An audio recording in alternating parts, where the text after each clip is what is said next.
Hello friend, welcome back to my YouTube channel teaching with Ajay. I hope कि आप सब स्वस्थ होंगे। आज मैं आपके लिए लेकर आया हूँ सीडीपी यानी कि चाइल्ड डेवलपमेंट के टॉप मोस्ट 30 क्वेश्चन, जो कि आपका इस हमारा टारगेट है सीटेट एंड यूपीटेट 2023। और हमारा टारगेट सीडीपी में 30 सही करने का टारगेट है इस बार। तो चलिए let's start the session. First question देखते हैं। चलिए, मैं आपको आंसर देने हैं और चेक करिएगा आप कहाँ पे हैं सीडीपी में, किस लेवल पर हैं आप। चिंतन ज्ञानात्मक पक्ष में होने वाली मानसिक क्रिया अथवा मनोवैज्ञानिक वस्तुओं के सापेक्ष मानसिक क्रिया है। यह कथन किसका है? चलिए बताइए। तो इसका सही आंसर जो होगा वो होगा आपका रॉस ने दिया हुआ है। ये किसने दिया हुआ है? रॉस ने। इसका पहले का ए सही है, ठीक है। सेकंड क्वेश्चन देखते हैं। सेकंड क्वेश्चन में वो पूछ रहा है कि विशिष्ट व्यवहार तथा विचार के रूप में व्यक्तित्व को किसने परिभाषित किया है। क्वेश्चन को आप जब भी पेपर में बैठते हैं तो बहुत ध्यान से पढ़िएगा। कई बार हम क्वेश्चन पढ़ते हैं और उसका आंसर जल्दबाजी में गलत कर देते हैं। तो एक बार फिर से देखते हैं। विशिष्ट व्यवहार तथा विचार के रूप में व्यक्तित्व को किसने परिभाषित किया है। ये मतलब ये डेफिनेशन है किसने दी है। तो इसका सही आंसर है वो है आपका आलपोर्ट। डी सही है इसका। चलिए नेक्स्ट देखते हैं। नेक्स्ट क्वेश्चन है आपका थर्ड। सामाजिक अधिगम सिद्धांत का प्रतिपादन किसने किया है। इसका सामाजिक अधिगम का जो सिद्धांत है उसका जो प्रतिपादन है वो किसने किया है। चलिए बताइए इसका सही आंसर क्या है। तो इसका सही आंसर है वो है आपका सी, बंडूरा ने दिया है। किसने दिया है? बंडूरा। ये आपका बंडूरा ने दिया हुआ है। Question number 4। तुलनात्मक निर्णय का नियम संबंधित है। किसका? तुलनात्मक निर्णय का नियम जो है वो किससे रिलेटेड है। चलिए बताइए। बुद्धिलब्धि से है, अभिवृत्ति से है, अभिक्षमता से है या रुचि से है। बताइए ABCD में कौन सा सही है। तो इसका जो सही आंसर होगा वो होगा आपका बी, अभिवृत्ति से। चलिए नेक्स्ट क्वेश्चन देखते हैं। नेक्स्ट क्वेश्चन में पूछ रहा है अभिक्षमता होती है। अभिक्षमता जो होती है वो हमारी कैसी होती है? जन्मजात होती है या फिर अर्जित होती है या फिर दोनों होती है या इनमें से कोई नहीं होती है। चलिए बताइए कौन सा सही है। तो इसका सही आंसर जो होगा वो होगा आपका ए, मतलब जन्मजात होती है, अर्जित नहीं होती है। ठीक है, कई लोग ए भी लगा देते हैं लेकिन इसमें जन्मजात ही है। ठीक है, चलिए देख लेते हैं नेक्स्ट क्वेश्चन। नेक्स्ट क्वेश्चन वो पूछ रहा है गैरेट ने अभिप्रेरकों को कितने भागों में विभक्त किया है। 2 में, 3 में या 4 में या 5 में। बताइए ABCD में से कौन सा सही है। तो हमारा इसका जो सही आंसर है वो है हमारा बी, मतलब गैरेट ने अभिप्रेरकों को 3 भागों में विभक्त किया हुआ है। चलिए नेक्स्ट क्वेश्चन देखते हैं। नेक्स्ट क्वेश्चन में पूछ रहा है कि क्रो और क्रो ने 70 से कम बुद्धिलब्धि वाले बालकों को क्या कहा है। मतलब श्रेष्ठ बालक कहा है या मंदबुद्धि बालक कहा है या सामान्य बालक कहा है या पिछड़े बालक कहा है। चलिए बताइए। तो इसका जो सही आंसर होगा आपका वो होगा आपका जो 70 से कम बुद्धिलब्धि वाले होते हैं उसको क्रो एंड क्रो ने क्या कहा है। ऐसे बालकों को क्रो क्रो कहते हैं कि ये मंदबुद्धि बालक हैं। तो इसका सही आंसर है आपका बी। ठीक है, चलिए नेक्स्ट क्वेश्चन देखते हैं। Question number 8। परंपरागत तरीके से हटकर किसी नवीन ढंग से सोचना या चिंतन करना कहलाता है। ये बहुत ही इंपॉर्टेंट क्वेश्चन है और अगर आप इसको सही से पढ़ ही लेंगे तो भी इसका आंसर आप वैसे ही दे सकते हैं जेन्युइन तरीके से भी। कि परंपरागत, मैंने कहा ना कि आपको क्वेश्चन को बहुत डीप पढ़ना है और उसको समझने की कोशिश करना है। वो कह रहा है कि परंपरागत तरीके से हटकर नवीन ढंग से सोचना या चिंतन करना क्या कहलाता है? सृजनात्मकता कहलाता है, या तार्किकता कहलाता है, या अमूर्तता कहलाता है, या प्रयोगवादिता कहलाता है? चलिए बताइए। तो इसका ये सही आंसर है कि सृजनात्मकता कहलाता है। जब भी हम कोई परंपरागत तरीके से हटके किसी हम नवीन ढंग से या नए तरीके से सोचते हैं, उसका चिंतन कहते हैं, तो एक नई चीज़ का सृजन होता है। ठीक है, तो उसे इसलिए उसको हम सृजनात्मकता कहते हैं। मैंने कहा ना, क्वेश्चन को आपको जब पढ़ रहे होते हैं तो उसको बहुत साइकोलॉजी में खेल ही, मतलब सीडीपी में खेल ही ऐसा है कि उसको आप जितना ही उसको कुछ भाषा समझेंगे, उसके आंसर देने में उतना ही आपको इजी होगा, है ना। चलिए नेक्स्ट क्वेश्चन देखते हैं। क्वेश्चन नंबर 9 बताइए। क्वेश्चन नंबर 9 पूछ रहा है कि प्रयोगात्मक मनोविज्ञान के जनक कौन है? चलिए बताइए। सिगमंड फ्रायड हैं, पावलोव हैं, या डब्ल्यू वुंट हैं, या वॉटसन हैं? बताइए इन चार में से कौन सा सही आंसर है? तो इसका जो सही आंसर है हमारा, वो है हमारे डब्ल्यू वुंट। प्रयोगात्मक विज्ञान कौन है? वुंट है हमारे। सी सही है इसका। चलिए क्वेश्चन नंबर 10 देखते हैं। गिलफोर्ड के अनुसार बुद्धि की विमा है। गिलफोर्ड के अनुसार जो बुद्धि की विमा है वो कैसी है? विषय वस्तु है, या संक्रिया है, या उत्पाद है, या उपयुक्त सभी है? बताइए। तो इसका जो सही आंसर है वो विषय वस्तु भी है, संक्रिया भी है, उत्पाद भी है, मतलब कि डी सही है। चलिए ये क्वेश्चन बहुत इंपॉर्टेंट क्वेश्चन है, ये देखिएगा इसको। इसकी अवस्थाएं आपको क्लियर हो जाएगा, और इसका ऑर्डर बता पूछना लगता है, ऑर्डर ही पूछ रहा है। चलिए देख लेते हैं इसको। क्वेश्चन को ये मत देखिए कि बड़ा है, बहुत लेंथी हो गया तो उसको देख के थोड़ा सा घबरा जाए, ऐसा नहीं करना है। क्वेश्चन पढ़िए, क्वेश्चन सारे इजी ही होते हैं। अगर आप पढ़ेंगे, अच्छे से समझेंगे, तो उसको जटिल जो कि होते हैं, हार्ड क्वेश्चन होते हैं, उनको भी आप बहुत ईजिली वे में कर सकते हैं। चलिए क्वेश्चन नंबर 11 देखते हैं।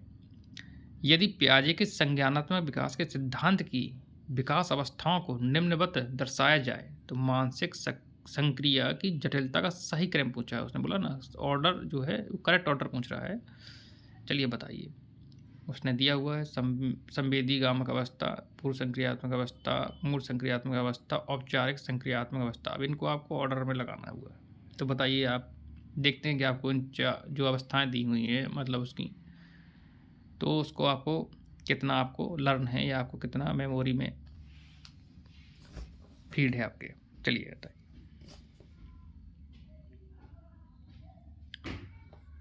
तो इसका जो आपका सही आंसर होगा वो होगा आपका सी। कौन सा होगा? सी। उसने पहले से ही लगा के रखा हुआ है, वो एकदम सही है। सबसे पहले संवेदी गामक अवस्था ही आती है, फिर इसके बाद आपकी पूर्व संक्रियात्मक अवस्था आती है, फिर इसके बाद आपकी मूर्त संक्रियात्मक अवस्था आती है, उसके बाद आपकी औपचारिक संक्रियात्मक अवस्था आती है। चलिए नेक्स्ट क्वेश्चन देखते हैं। चलिए बताइए। क्वेश्चन नंबर 12 में दिया हुआ है कि जेरोम ब्रूनर ने संज्ञानात्मक विकास के सिद्धांत के अंतर्गत कितनी अवस्थाओं का उल्लेख किया हुआ है? बताइए इसका सही आंसर क्या होगा? क्वेश्चन नंबर 12 का 2, 3, 4 या 5 ABCD में से कौन सा सही है? तो ये 12 का जो सही आंसर है वो है हमारा बी, 3। कितनी अवस्थाओं को उल्लेख किया है? 3 अवस्थाओं को उल्लेख किया है। नेक्स्ट क्वेश्चन देखते हैं। क्वेश्चन नंबर 13 पूछ रहा है कि पियाजे के अनुसार नैतिक विकास का दूसरा स्तर है नैतिक समानता, नैतिक यथार्थता, नैतिक सापेक्षता, नैतिक निर्णय। बताइए कौन सा है? तो इसका ये सही आंसर है वो है आपका ए, नैतिक समानता।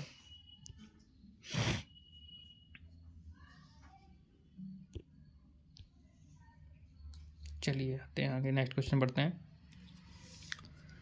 क्वेश्चन नंबर 14 पूछ रहा है कि किस मनोवैज्ञानिक ने अपने सीखने के सिद्धांत में अर्थपूर्ण सीखने पर अधिक महत्व दिया है? उसुबेल ने, थॉर्नडाइक ने, बंडूरा ने या कार्ल रोजर्स ने? बताइए एबीसीडी में से कौन सा सही है। तो इसका सही आंसर होगा वो है हमारा ए, उसुबेल ने।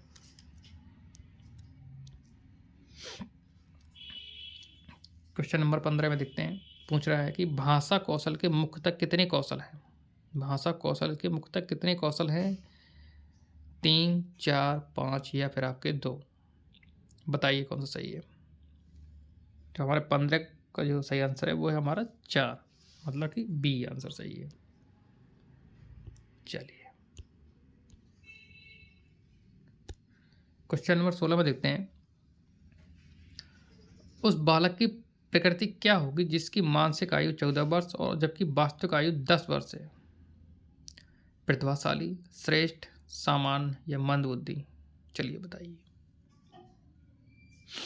तो इसका जो सही आंसर होगा वो है आपका ये सही है आपका प्रतिभाशाली।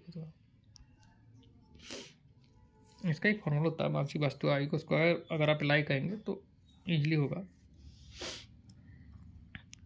चलिए देखते हैं क्वेश्चन नंबर 17 में देखते हैं, गणित शिक्षण का मुख्य उद्देश्य है, मतलब कि गणित शिक्षण का जो मुख्य उद्देश्य क्या होता है? अंकगणित का ज्ञान, गणित की प्रति रुचि, तार्किक चिंतन, उपयुक्त में से कोई नहीं? चलिए बताइए। अब ऐसे क्वेश्चन आते हैं और आपको अगर थोड़ा सा भी आपने इसको सही समझा है तो इसका आंसर बहुत ही इजी वे में दे सकते हैं। तो सीधे सीधे इसका आंसर सी सही होगा, तार्किक चिंतन है। गणित शिक्षण जो हमारा मुख्य उद्देश्य है वो हमारा तार्किक चिंतन होता है, ना कि अंकगणित का ज्ञान या गणित की प्रति रुचि। ठीक है, चलिए क्वेश्चन नंबर 18,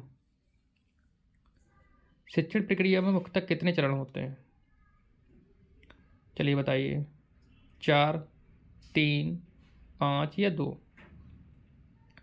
क्वेश्चन नंबर 18 का जो सही आंसर होगा वो आपका होगा 4, ये सही होगा इसका आंसर। नेक्स्ट क्वेश्चन देखते हैं, क्वेश्चन नंबर 19, शिक्षा का उद्देश्य है, क्या उद्देश्य है? आजीविका की व्यवस्था करना, मूल्यों का विकास करना, पढ़ना लिखना सीखना या सर्वांगीण विकास? ये भी क्वेश्चन बहुत अच्छा है, बताइए क्या है। ऐसे क्वेश्चन आपके गलत नहीं होना चाहिए। अगर ऐसे क्वेश्चन आपके गलत हो जाते हैं तो फिर आप जीडीपी में आपका सही पकड़ नहीं है।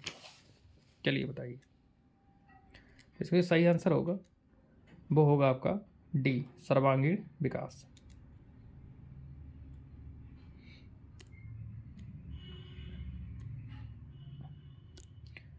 चलिए बताइए next question, question number 20, lab विद्यालय संबंधित है, लैब विद्यालय संबंधित है बाल केंद्रित शिक्षा से, प्रगतिशील शिक्षा से, समावेशी शिक्षा से, विशिष्ट बालकों की शिक्षा से, किससे संबंधित है? बताइए। इसका जो सही आंसर होगा वो होगा आपका बी, लैब विद्यालय हमारे प्रगतिशील शिक्षा से संबंधित है। चलिए क्वेश्चन नंबर 21 में दिया हुआ है कि एक बालक की बुद्धि लब्धि 85 है और वह बालक है जिस बालक की बुद्धि लब्धि मतलब 85 है, वह बालक कैसा है? मतलब किस में आता है? समान बुद्धि है उसकी, या अल्प बुद्धि है, या जड़ बुद्धि है, या मंद बुद्धि है? तो इसका सही आंसर जो होगा वो होगा आपका डी, मंद बुद्धि। नेक्स्ट क्वेश्चन देखते हैं, क्वेश्चन नंबर 22, मूल्यांकन त्रिकोण का भाग है, शिक्षण उद्देश्य, अधिगम अनुभव, मूल्यांकन या उपरोक्त सभी? मूल्यांकन त्रिकोण के भाग है, उसने पूछा क्या है इसमें, तो ये बताइए ABCD से कौन सा सही है। जिसका सही आंसर है तीनों ही है, वो शिक्षण उद्देश्य भी है, अधिगम अनुभव भी है और मूल्यांकन, ये तीनों ही आते हैं मूल्यांकन त्रिकोण में। तो इसका आंसर डी होगा। नेक्स्ट क्वेश्चन, क्वेश्चन नंबर 23, सांकेतिक अधिगम का संबंध है, पारंपरिक अनुकूलन से, मनोविज्ञान से, वातावरण से, मनोदैहिक से? बताइए राइट आंसर क्या होगा इसका। क्वेश्चन नंबर 23 का इसका राइट आंसर जो होगा वो होगा आपका ए, पारंपरिक अनुकूलन से। क्वेश्चन नंबर 23 का राइट आंसर ए है। चलिए क्वेश्चन नंबर 24 बताइए, एक अच्छे पाठ्यक्रम को होना चाहिए अधिगम केंद्रित, शिक्षक केंद्रित, विद्यालय केंद्रित या फिर विद्यार्थी केंद्रित? तो हमारे क्वेश्चन नंबर 24 का जो सही आंसर है वो है हमारा डी। कैसा होना चाहिए? विद्यार्थी केंद्रित होना चाहिए।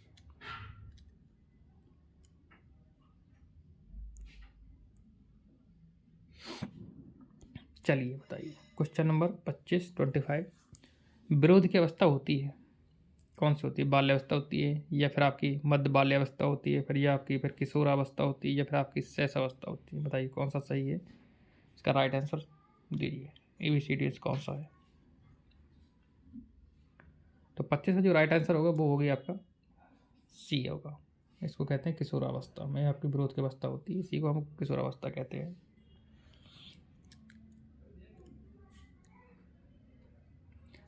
चलिए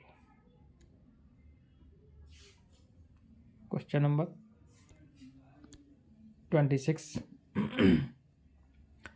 किंडरगार्टन विधि किस आयु सीमा के बालकों के लिए है? 2 से 4 वर्ष के बालकों के लिए, 4 से 6 वर्ष के बालकों के लिए, 4 से 8 वर्ष के बालकों के लिए, 2 से 8 वर्ष के बालकों के लिए? बताइए। तो इसका जो सही आंसर होगा 26 का वो होगा आपका सी आंसर सही होगा, मतलब कि 4 से 8 वर्ष के बालकों के लिए। ठीक है,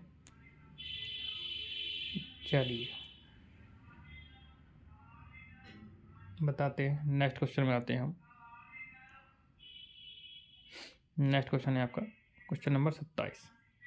स्टैनली हॉल ने किशोरावस्था को कितने तत्वों के रूप में परिभाषित किया है? 4, 3, 2 या फिर 5? इसका जो सही आंसर है वो होगा हमारा 4। ये सही है।